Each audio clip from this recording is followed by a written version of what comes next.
여기 한 중국인 대학생이 요즘 한국에서는 초등학교, 중학생들은 한국어를 사용하지 않고 100% 중국어를 사용하고 있다며 중국어가 위대하여 세계 공통어가 될 예정이라고 합니다. 하지만 같은 교실에 있던 학생들은 금시초문이라는 표정을 보이며 혼란스러워하고 있습니다. 하지만 상황을 지켜보던 외국인 교수의 말에 중국 학생은 그만 말을 대답을 못하고 강의실을 도망 나왔습니다. 과연 이곳 대학교 수업에서는 무슨 일이 있었을까요? 내가 한국에 살게 될 거라고는 전혀 생각하지 못했습니다. 모든 건 서울에 있는 한 대학에서 영어를 가르칠 기회를 제안받으면서 시작됐습니다. 처음엔 집에서 이렇게 멀리 떨어진 곳으로 이사 가는 게 망설여졌습니다. 하지만 한국에 대해 알아갈수록 점점 더 설레기 시작했습니다. 한국이 얼마나 빠르게 성장하고 변화했는지에 대해 놀라운 이야기들을 많이 들었거든요. 이제 직접 그걸 볼 기회가 생긴 겁니다. 인천공항에 도착하자마자 이곳이 특별한 곳이라는 걸 느꼈습니다. 공항은 거대하고 엄청나게 현대적이었습니다. 사람들이 체크인하고 길을 찾을 수 있도록 돕는 첨단 기계들이 곳곳에 있었고 모든 게 정말 깨끗하고 체계적이었습니다. 한국이 기술에 굉장히 열정적이라는 이야기를 들었었는데 직접 보니 정말 놀라웠습니다. 마치 미래 속으로 걸어 들어간 것 같았습니다. 서울로 가는 첫 번째 이동수단은 AREX라는 열차였습니다. 열차가 도시로 쏜살같이 달리면서 창밖을 계속 바라봤습니다. 높은 유리 건물들이 곳곳에 있었지만 가끔씩은 오래된 사찰이나 전통 한국 가옥이 눈에 띄었습니다. 마치 과거와 현재가 나란히 공존하는 느낌이었습니다. 한국이 지난 5060년간 엄청나게 발전했다는 건 알고 있었지만 실제로 보니 정말 놀라웠습니다. 드디어 서울에 도착했을 때 도시가 얼마나 큰지에 압도당했습니다.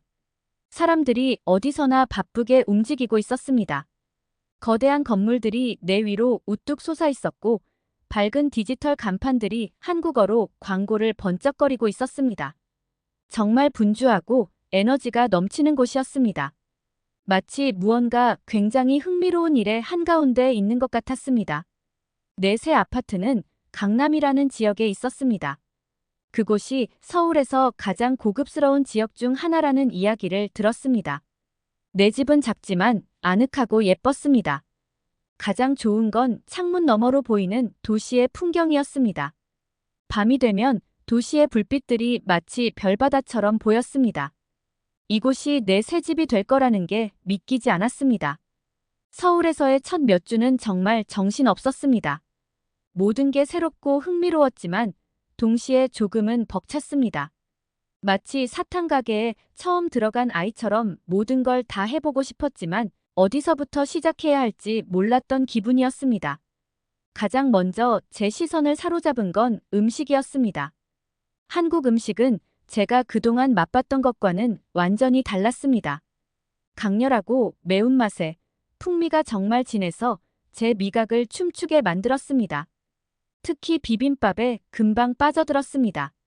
각종 야채와 고기, 그리고 달걀 프라이가 얹어진 알록달록한 밥이었는데 이걸 다 섞은 다음 고추장을 살짝 넣으면 그 매콤한 맛이 한층 더 살아나는 거예요. 하지만 제 생각엔 한국 음식의 진정한 주인공은 김치입니다. 김치는 거의 모든 식사에 나오는 발효된 배추 요리인데요. 처음엔 그 강한 냄새에 조금 당황했지만 몇 번 맛을 본 후엔 완전히 빠져들었습니다. 김치는 단순한 반찬이 아니라 한국 문화를 상징하는 음식이더라고요. 무려 1000년이 넘게 이어져 온 전통 음식이라니 믿어지세요? 그리고 한국의 각 지역마다 자신만의 김치 버전이 있대요. 마치 그 지역마다 고유한 김치 성격이 있는 것처럼요. 또 하나 발견한 게 바로 삼겹살, 즉 한국식 바비큐입니다. 상상해보세요. 친구들과 함께 테이블에 둘러앉아 얇게 썬 삼겹살을 직접 구워 먹는 모습. 그 고소한 냄새가 정말 군침이 돌게 합니다. 상추에 고기를 싸고 마늘과 쌈장을 얹어 한 입 먹으면 그야말로 입안에서 폭발하는 맛의 향연이죠. 게다가 이건 단순히 먹는 게 아니라 사람들과 함께 즐기는 경험이었습니다. 혼자서 삼겹살을 먹는다고요? 그건 거의 안 하는 일이에요. 다 같이 모여서 좋은 음식과 함께 시간을 나누는 게 중요한 거죠. 이제 한국어에 대해 이야기해 보겠습니다. 저는 서울에 오기 전에 한글을 좀 공부했으니까 준비가 잘 되어 있다고 생각했습니다. 그런데 큰 착각이었습니다. 한글을 읽는 건 하나도 문제 없었지만 말하는 건 완전히 다른 차원의 도전이었습니다. 한글 자체는 정말 흥미로웠습니다. 15세기에 세종대왕이 창제한 글자라는 걸 알고 있었거든요. 그분의 목표는 백성들이 쉽게 글을 배울 수 있도록 돕는 거였대요. 다른 문자들이 시간이 지나면서 자연스럽게 발전한 것과는 달리 한글은 일부러 단순하고 논리적으로 만들어졌습니다. 자음 14개와 모음 10개로 구성돼 있고 각 글자는 특정한 소리를 나타내요. 대단하지 않나요? 그런데 이런 훌륭한 시스템에도 불구하고 한국어 말하기는 정말 어려웠습니다. 발음이 특히 까다로웠고 문법도 영어와 너무 달라서 자꾸 문장 순서를 헷갈리더라고요. 한국어에서는 동사가 항상 문장 끝에 오니까요. 예를 들어 나는 김치를 먹는다 대신에 나는 김치를 먹어요. 이렇게요. 이걸 익히는데 시간이 좀 걸렸습니다. 저는 한국 문화를 진정으로 이해하려면 한국어를 배워야 한다는 걸 알았습니다. 그래서 한국어 강좌에 등록했습니다. 그 수업들은 정말 강도가 높았어요. 혀가 마치 체조를 하는 것처럼 느껴졌습니다. 특히 발음이 너무 어려웠습니다. 게다가 존댓말이라는 개념도 있었습니다. 대화하는 상대에 따라 공손함의 수준이 달라지니까 마치 언어 안에 또 다른 언어가 있는 것 같았습니다. 하지만 선생님들은 정말 친절했습니다. 제가 가장 어처구니 없는 실수를 해도 웃으며 격려해 주셨습니다. 조금씩 기본기를 익히기 시작했고 안녕하세요나 감사합니다 같은 간단한 문장들을 일상에서 사용하게 되었습니다. 처음으로 한국어로 커피 주문을 성공했을 때 올림픽 금메달이라도 딴 기분이었습니다. 현지 사람들도 제 노력을 고마워하는 것 같았습니다. 제가 서툰 한국어를 쓸 때마다 웃으며 박수를 쳐주기도 했습니다. 좀 민망하긴 했지만 동시에 따뜻하게 느껴졌습니다. 어느 날 동네 시장에서 과일을 사려고 했을 때가 기억납니다. 바나나를 가리키며 바나나 얼마예요? 라고 물었더니 가게 주인. 할머니가 마치 오랫동안 잃어버린 손주를 만난 것처럼 환하게 웃으시더니 바나나 하나를 더 주셨습니다. 이런 순간들이 언어의 어려움을 이겨내게 했습니다. 음식과 언어 외에도 서울에서의 생활 리듬에 적응하는 중이었습니다. 서울은 잠들지 않는 도시 같았습니다. 언제든지 원하면 무엇이든 살 수 있고 심지어 한밤중에도 음식을 먹을 수 있는 식당들이 있었습니다. 야행성인 사람이나 아침형 인간 모두를 만족시키는 도시였습니다. 공공교통 시스템은 정말 감탄스러웠습니다. 지하철은 믿을 수 없을 정도로 깨끗하고 효율적이며 사용하기 쉬웠습니다. 기차는 시간에 맞춰 다니고 한국어와 영어로 안내방송도 나오더라고요. 게다가 어디서나 무료 WI- 파일을 사용할 수 있었습니다. 덕분에 지하철을 타면서도 핸드폰으로 영상을 볼 수 있었습니다. 이렇게 교통이 편리하니까 저 같은 초보자도 쉽게 도시를 돌아다닐 수 있었습니다. 적응하는데 시간이 좀 걸린 건 인파였습니다. 서울은 약 1,000만 명이 사는 도시인데 때론 그 모든 사람들이 동시에 거리로 쏟아져 나오는 것처럼 느껴졌습니다. 명동이나 강남 같은 바쁜 지역에 가면 정말 사람들 틈에서 어깨를 맞대고 걸어야 할 정도로 복잡하거든요. 처음엔 많이 힘들었지만 점점 그 흐름에 몸을 맡기는 법을 배웠어요. 마치 거대한 생명체의 일부가 된 듯한 느낌이었습니다. 하지만 서울의 번잡함 속에서도 곳곳에 평온한 공간들이 있다는 게 놀라웠습니다. 아름다운 공원이나 궁궐들이 있어서 도심 속 혼란에서 벗어날 수 있더라고요. 저는 남산공원을 자주 찾았고 서울타워에 올라가서 넓게 펼쳐진 도시 풍경을 바라보곤 했습니다. 그러면 마음이 차분해지고 삶에 대한 새로운 시각이 생겼습니다. 몇 주가 지나면서 저는 점점 익숙해졌습니다. 단골 카페에서는 제가 들어서기만 하면 바리스타가 제 주문을 바로 준비해주기 시작했고, 어느 지하철 칸을 타야 내려서 가장 빨리 나갈 수 있는지 알게 되었습니다. 심지어 한국 TV 프로그램을 자막 없이 조금씩 이해할 수 있게 되었습니다. 하지만 익숙해져도 여전히 경이로움은 사라지지 않았습니다. 매일매일 새로운 발견이 있었습니다. 골목에 숨겨진 멋진 길거리 음식점부터 한 번도 경험해보지 못한 문화적 전통까지요. 서울은 이제 제 집처럼 느껴졌지만 여전히 저를 놀라게 하고 기쁘게 만들었습니다.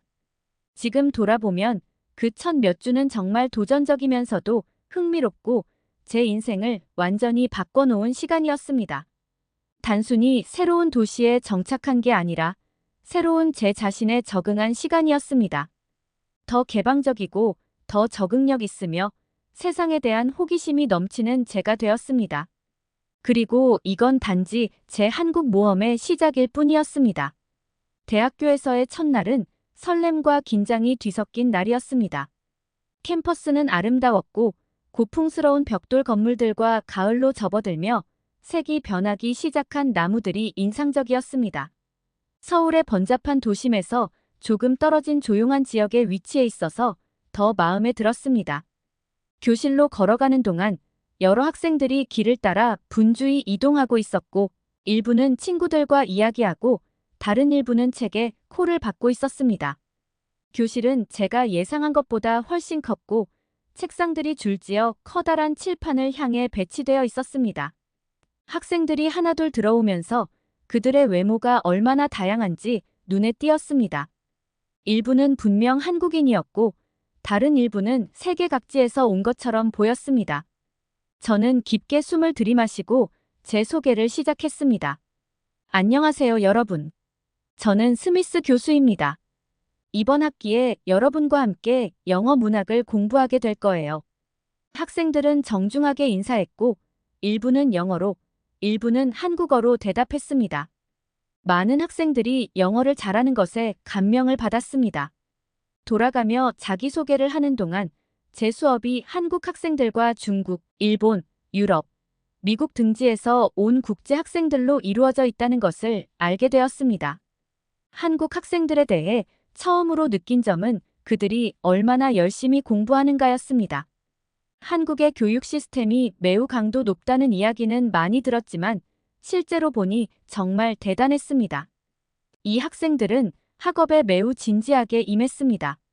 항상 수업에 준비된 상태로 왔고 배정된 자료뿐만 아니라 그 이상을 읽어오곤 했습니다. 그리고 질문도 많이 하고 아이디어에 대해 토론하는 것도 주저하지 않았습니다. 하루는 우리가 셰익스피어의 햄릿을 토론하던 날이었습니다. 저는 학생들에게 햄릿의 유명한 사느냐, 죽느냐 독백에 대해 어떻게 생각하느냐고 물었습니다. 그때 한국 학생 중 한 명인 진호가 손을 들었습니다. 저는 햄릿이 자신의 책임의 무게와 싸우고 있다고 생각해요. 진호가 말했습니다. 한국 문화에서는 가족과 사회에 대한 의무가 아주 강하거든요. 그래서 햄릿이 하고 싶은 것과 해야 하는 것 사이에서 갈등하는 모습이 공감돼요. 진호의 통찰력에 감탄했습니다. 그는 수세기 전에 쓰인 영국의 고전 문학을 자신의 문화적 경험과 연결시켰습니다. 그로 인해 우리는 각 문화가 개인의 의무와 사회적 기대를 어떻게 보는지에 대한 활발한 토론을 할 수 있었습니다. 몇 주가 지나면서 저는 한국의 교육 시스템에 대해 더 많이 알게 되었습니다. 한국에서는 교육이 매우 중요하게 여겨집니다. 특히 수학과 과학 같은 과목에서 세계적으로 최고 수준의 교육 시스템을 가지고 있습니다. 이런 교육에 대한 집중은 수백 년 전 한국이 유교 사상의 영향을 받던 시기로 거슬러 올라갑니다. 이러한 존경심은 제 교실에서도 매일 볼 수 있었습니다. 학생들은 항상 저를 정중하게 대했고 제가 원래 있던 곳에서는 익숙하지 않았던 수준의 존경심을 보여줬습니다. 처음에는 이런 분위기가 조금 어색했지만 시간이 지나면서 점차 이를 감사하게 생각하게 되었습니다. 그렇다고 해서 학생들이 제 의견에 반대하거나 자신의 생각을 말하는 것을 두려워하는 것은 아니었습니다. 오히려 수업에서 활발한 토론이 자주 이루어졌습니다. 그에 대해 이야기하던 어느 수업이 기억납니다. 우리는 전후각국의 발전에 관한 책을 읽고 있었고, 저는 학생들에게 그들의 생각을 나눠달라고 했습니다. 그 수업 때도 저는 학생들과 한국이 힘든 상황에서 얼마나 큰 발전을 이루었는지 토론을 하고 있었습니다. 한국이 다른 선진국에 가서 값싼 노동력을 제공했지만, 이제는 그 선진국보다 훨씬 강력한 기술력을 가지게 됐다는 이야기도 하면서요. 그런데 갑자기 화가 난 듯한 중국인 학생이 자리에서 일어나더니 중국의 속국인 한국은 요즘 한국어가 아닌 중국어를 사용해 일상 대화를 하고 한국이 오늘 같은 발전을 한 건 모두 중국의 은혜의 결과이다라고 주장하기 시작했습니다. 이어서 이제는 한국도 중국을 따라가기 위해 초등학생 나이 때부터는 학교에서도 중국어만 쓰고 중국의 기술 관련된 걸 많이 배운다고 주장했습니다. 그리고 한국어도 원래 있던 언어가 아닌 중국에서 알려준 언어라고 주장했고요. 이에 대한 주장에 한국 학생들은 반발을 하기 시작했지만 옆에 있던 다른 중국 학생들도 해당 중국 학생의 의견을 지지하기 시작하자 다른 외국인 학생들이 헷갈려하는 표정으로 두 집단의 학생들의 싸움을 지켜보기 시작했습니다. 보다 못한 저는 한국에 대해 공부를 하면서 알게 된 사실을 기억해냈습니다. 바로 한국어가 유네스코 수상을 받았다는 사실입니다. 이러한 사실을 기억해내 저는 중국 학생들에게 중국어도 매우 우수하지만 한국어도 그 이상 우수하다고 설명했습니다. 한국어는 유네스코 수상을 할 정도로 우수한 언어이며 서로 다른 문화인 만큼 존중이 필요하다고 말해주었고 한국을 중국 속국이라고 할 수 없는 게 속국이었으면 왜 중국어는 수상을 하지 못했는지에 대해서도 물어봤습니다. 이렇게 물어보니 중국 학생들은 대답을 하지 못했고 일부 학생들은 갑자기 얼굴이 붉어지면서 강의실을 나가기 시작했습니다. 그리고 해당 싸움을 마무리하며 한국어, 중국어 모두 우수한 언어이며 각 문화의 차이를 존중하는 게 중요하다. 그리고 한국과 중국은 별도의 나라라고 강의를 마무리하자 이제서야 이해가 안 되던 다른 외국인 학생들도 웃으며 고개를 끄덕였고 한국인 학생들도 기뻐했습니다. 이 장면을 보고 제가 정말 의미 있는 일을 하고 있다는 생각이 들었습니다. 단순히 영어 문학을 가르치는 것이 아니라 이 학생들이 정확한 시각으로 서로의 문화를 이해하고 새로운 방식으로 생각하도록 도와주고 있었던 겁니다. 그날 저녁 서울의 스카이라인을 바라보며 해가 지는 것을 보면서 이 경험에 감사함을 느꼈습니다. 이 대학교에서 가르치는 일은 예상치 못한 방식으로 저를 도전하게 만들었지만 동시에 엄청나게 보람 있는 일이기도 했습니다. 저는 매일매일 한국뿐만 아니라 가르치는 것, 문학, 그리고 제 자신에 대해 새로운 것을 배우고 있었습니다. 자유시간이 생겨서 서울의 역사적인 장소들을 탐방해 보기로 했습니다. 한국의 풍부한 역사를 좀 더 배우고 싶었거든요. 첫 번째로 간 곳은 경복궁이었습니다. 이 거대한 궁궐은 조선시대인 1395년에 지어졌다고 합니다. 커다란 문을 지나 걸어가는데 마치 시간여행을 하는 듯한 기분이 들었습니다. 궁궐은 정말 컸어요. 수많은 건물들과 뜰이 있었습니다. 일본이 1900년대 초반에 한국을 점령했을 때 이곳의 많은 부분이 파괴되었다고 들었습니다. 하지만 한국인들이 열심히 복구 작업을 해서 지금은 수백 년 전 모습 그대로 다시 서 있다고 합니다. 그걸 보면서 한국 사람들이 참 강인하다는 생각이 들었습니다. 많은 어려움을 겪었지만 그때마다 다시 일어서는 모습을 보니까요. 궁궐을 돌아다니면서 아름다운 전통 한복을 입고 있는 사람들을 봤습니다. 몇몇 관광객들은 이 화려한 옷들을 빌려 입고 사진을 찍고 있었습니다. 저도 한번 입어볼까 고민했지만 그냥 다른 사람들을 보는 것만으로도 충분히 즐거웠습니다. 궁궐 안에서는 왕이 살고 일하던 곳도 볼 수 있었습니다. 왕의 업무를 보던 장소는 정말 멋졌습니다. 커다란 황금색 왕좌와 천장에 그려진 다채로운 그림들이 있었습니다. 왕이 그곳에 앉아 나라를 위해 중요한 결정을 내리던 모습을 상상해봤습니다.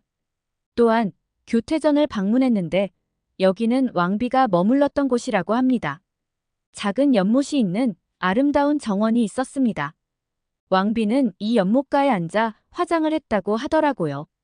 옛날 사람들은 이곳에서 어떻게 생활했을까 생각하니 참 신기했습니다. 특히 흥미로웠던 점은 조선시대에 대해 배우는 것이었습니다. 이 시기는 500년 넘게 왕들이 나라를 다스리던 때였다고 합니다. 이때 유교 사상이 한국에서 아주 중요해졌는데 유교는 어른을 공경하고 교육을 중시하는 사상입니다. 이런 생각들이 지금도 한국에서 여전히 중요한 가치로 자리 잡고 있는 것을 느낄 수 있었습니다. 궁궐을 둘러본 후 가까운 박물관을 찾아 더 많은 것을 배우러 갔습니다. 그곳에서는 오래된 도자기, 그림, 그리고 몇백 년 전 사람들이 입었던 옷들도 볼 수 있었습니다. 과거 한국인들이 어떻게 살았는지 보는 것이 참 흥미로웠습니다. 한 나라를 진정으로 알기 위해서는 그 나라의 역사를 알아야 한다는 것을 깨달았습니다. 한국은 참 많은 것을 겪어왔습니다. 침략, 전쟁, 그리고 급격한 변화를 겪었지만 그 모든 시간 동안 한국인들은 그들의 문화와 전통을 지켜왔고 또한 놀라운 현대 국가를 만들어냈습니다. 이러한 역사적인 장소들을 보면서 한국에 대한 애정이 더 커졌습니다. 그날 밤 집에 돌아와 미국에 있는 가족들에게 전화를 걸어 제가 본 것들을 이야기했습니다. 엄마는 자기도 한번 한국에 와서 직접 보고 싶다고 하더라고요. 그래서 언젠가 제가 한국으로 데려와서 제가 배운 모든 것을 직접 보여주겠다고 약속했습니다. 한국의 역사를 탐방하면서 더 많은 것을 배우고 싶은 마음이 들었습니다. 앞으로도 더 많은 역사적인 장소와 박물관을 방문할 계획입니다. 한국의 과거뿐만 아니라 그 과거가 오늘날의 한국에 어떻게 영향을 미쳤는지도 이해하고 싶습니다. 마치 거대한 퍼즐을 맞추는 것처럼 제가 방문하는 장소마다 새로운 한 조각씩 채워지는 느낌입니다. 다음에는 또 무엇을 발견하게 될지 기대됩니다.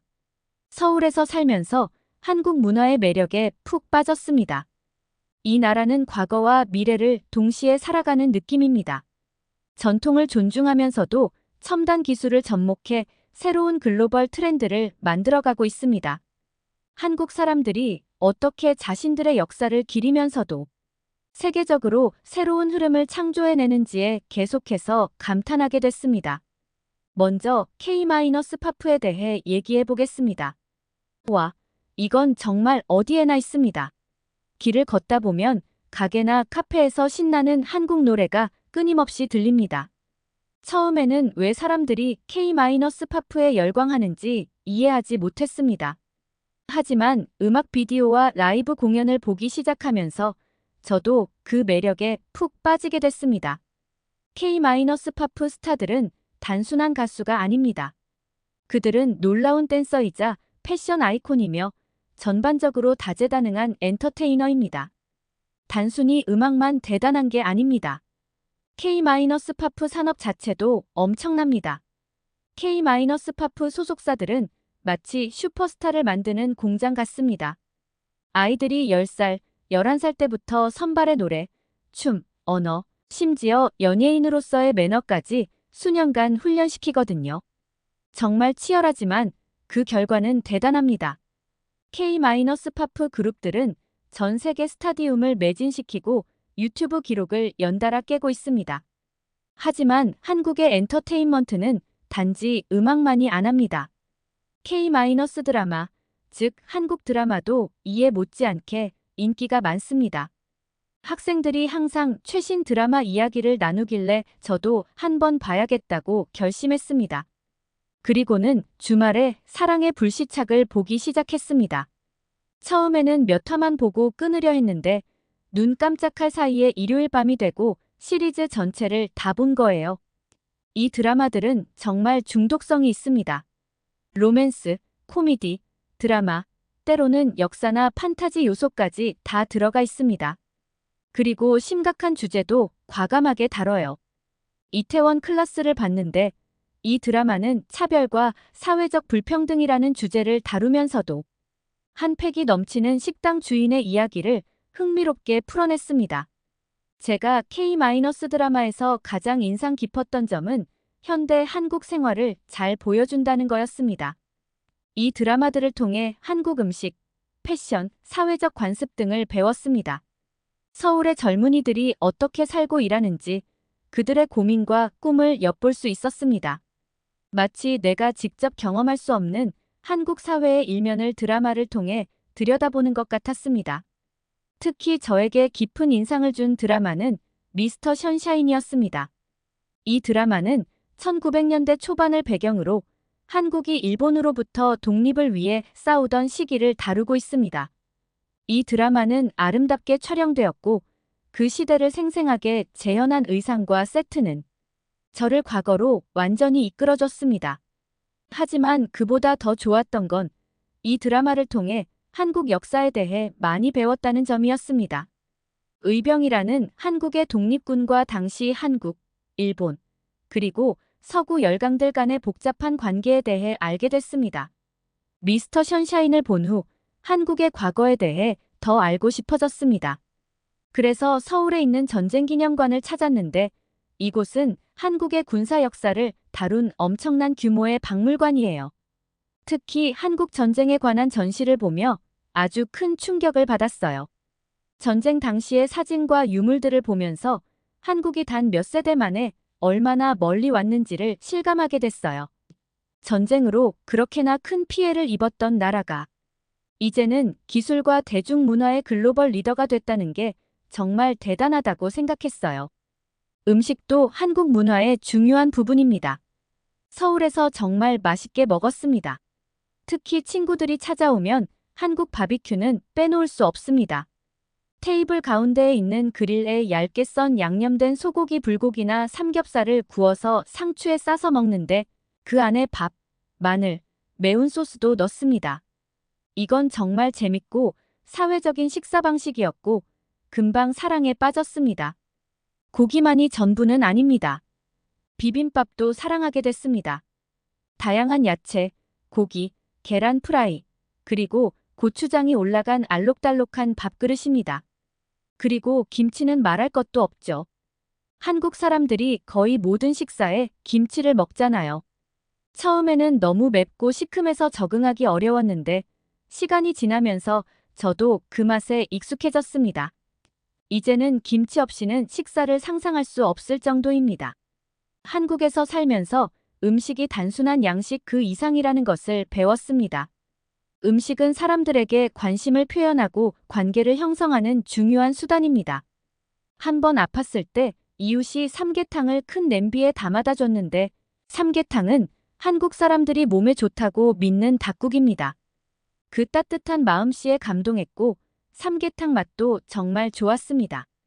한국 문화에 몰입하면서 저도 조금씩 변화하기 시작했습니다. 한국 친구들처럼 인사할 때 자연스럽게 고개를 숙이게 됐고 나이 차이에 신경 쓰면서 어른들에게 예의를 더 갖추게 됐습니다. 심지어 영어 대화 중에도 한국어 표현을 사용하게 됐어요. 놀라거나 실망스러울 때마다 아이고 라는 말이 입에 배었습니다. 서울에서 사는 건 정말 신나는 일이었지만 항상 쉬운 것만은 아니었습니다.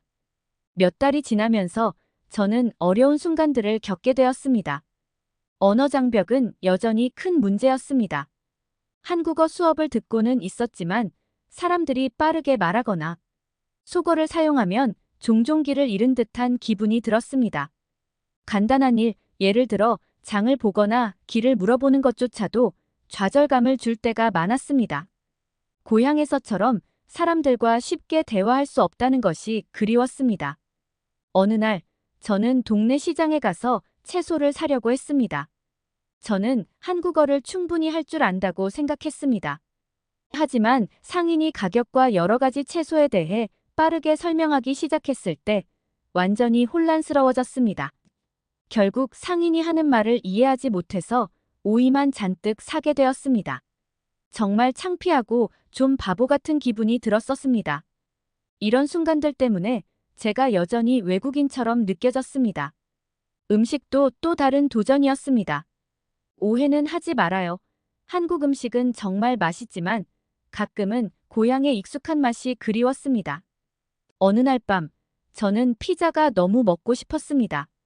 그래서 정통 서양식 피자를 판다는 가게를 찾아갔습니다.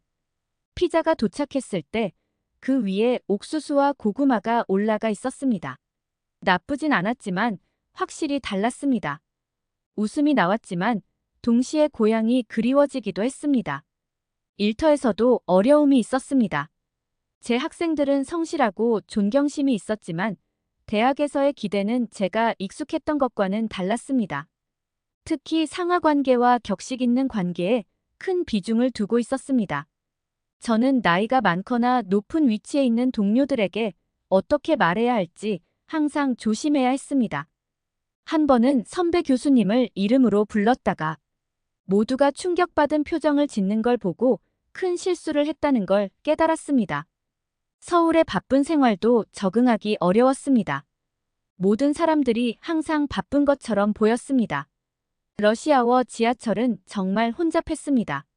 사람들은 기차에 타기 위해 밀치고 다가왔습니다.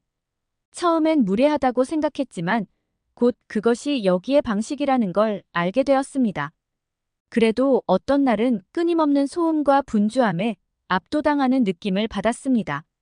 그런 도전들에도 불구하고 저는 제 자신에게 변화가 생기는 것을 느끼기 시작했습니다. 저는 점점 더 인내심이 생기고 있었습니다.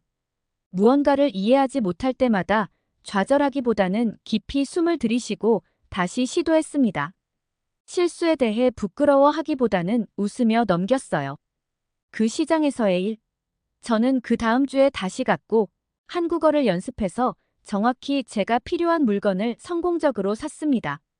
상인은 제 한국어 실력이 향상되었다며 칭찬까지 해줬습니다. 저는 점점 더 적응력이 생기기 시작했습니다. 일이 계획대로 되지 않을 때는 상황에 맞게 대응하는 법을 배웠습니다. 한 번은 박물관을 찾으려다가 완전히 길을 잃었습니다. 당황하는 대신 제가 도착한 동네를 탐험하기로 했습니다. 아름다운 오래된 절을 발견했고 공원에서 비둘기에게 먹이를 주고 있던 할아버지와 몸짓을 통해 멋진 대화를 나눴습니다. 제 삶에 대한 관점도 변화하기 시작했습니다. 저는 작은 성취도 소중하게 여기기 시작했습니다. 처음으로 길거리 표지판을 아무 단어도 찾아보지 않고 읽었을 때는 엄청난 성취감을 느꼈습니다. 한국어로만 식사를 주문하는데 성공했을 때는 마치 금메달을 딴 기분이었습니다. 가장 큰 변화 중 하나는 사람들과 연결되는 방식이었습니다. 언어 장벽에도 불구하고 저는 친구를 사귀고 있었습니다. 민재라는 동료 선생님은 한국의 관습을 인내심 있게 설명해줬고 수연이라는 이웃은 항상 저를 집으로 초대해 맛있는 집밥을 함께 나눴습니다. 이런 우정은 문화와 언어의 차이를 넘어서는 인간관계의 힘을 가르쳐줬습니다. 몇 달이 지나면서 저는 점점 서울에서 집처럼 느껴지기 시작했습니다. 물론 여전히 도전은 있었습니다. 여전히 물 밖에 나온 물고기 같은 기분이 드는 날들이 있었지만 그런 날들이 점점 줄어들고 있었습니다. 저는 이제 단순히 한국에서 살아남는 것이 아니라 점점 더 잘 지내고 있었습니다. 저는 해외 생활이 단순히 새로운 장소를 보고 새로운 음식을 맛보는 것 이상의 의미가 있다는 걸 깨달았어요. 그것은 사람으로서 성장하는 것이었어요. 제가 직면한 모든 도전, 저지른 모든 실수, 배운 모든 새로운 것들이 저를 더 이해심 많고 인내심 깊고 자신감 있는 사람으로 만들어주고 있었어요. 서울에 처음 도착했을 때의 제 모습을 되돌아보면 그 사람이 누구인지 거의 알아볼 수 없었어요. 저는 여기서 가르치기 위해 왔지만 여러 면에서 제가 교육을 받고 있었던 셈이었죠. 한국은 저에게 회복력에 대해, 다른 관점에서 세상을 보는 법에 대해, 그리고 다른 배경을 가진 사람들과 공통점을 찾는 법을 가르쳐주고 있었어요. 어느 저녁, 서울의 스카이라인 위로 노을이 지는 모습을 바라보며 집으로 걸어가던 중 저는 깊은 감사함을 느꼈습니다. 이 여정은 항상 쉬운 것은 아니었지만 정말 보람 있는 경험이었어요. 저는 상상도 못할 만큼 성장하고 배우고 변화하고 있었어요. 그리고 한국이 저에게 어떤 또 다른 교훈을 안겨줄지 기대가 됐습니다.